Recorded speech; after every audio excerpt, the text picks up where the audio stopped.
خبر آپ کو دیں گے مظفر گڑھ سے، جہاں بہاری کالونی میں پنچایت کے دوران فائرنگ کا واقعہ پیش آیا۔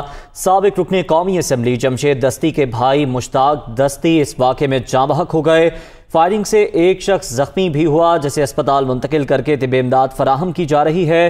پولیس کی بھاری نفری موقع پر پہنچ چکی ہے، واقعے کی تحقیقات جاری ہے۔ اسی پر بات کریں گے نمائندہ دنیا نیوز رانا عبد المنان سے۔ جی رانا عبد المنان، بتائیے گا اس واقعے کی تفصیلات۔ جی، یہ افسوسناک واقعہ مظفر گڑھ کے قریب تھرمل کالونی کے قریب واقع جگہ پر ہوا ہے، جہاں پر ایک پنچایت ہو رہی تھی۔ اس میں پنچایت میں ایک زمین کا تنازع تھا، اس کے لیے اس کے سرپنچ کے طور پہ مشتاق دستی کو بلایا گیا تھا، جو سابق رکن اسمبلی شہید احمد دستی کے بڑے بھائی ہیں۔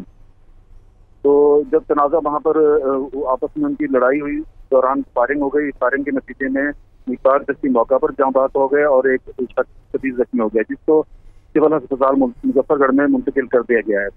مشتاق دستی کی لاش کو بھی ڈی ایچ کیو میں منتقل کر دیا گیا، وہاں پر پوسٹ مارٹم جاری ہے۔ جی رانا عبد المنان، بہت شکریہ آپ کا۔ خبر آپ کو دے رہے ہیں مظفر گڑھ سے، جہاں بہاری کالونی میں پنچایت کے دوران فائرنگ کا واقعہ پیش آیا۔ سابق رکن قومی اسمبلی جمشید دستی کے بھائی مشتاق دستی اس واقعے میں جاں بحق ہو گئے ہیں۔ فائرنگ سے ایک شخص بھی زخمی ہوا، جسے اسپتال منتقل کر دیا گیا ہے۔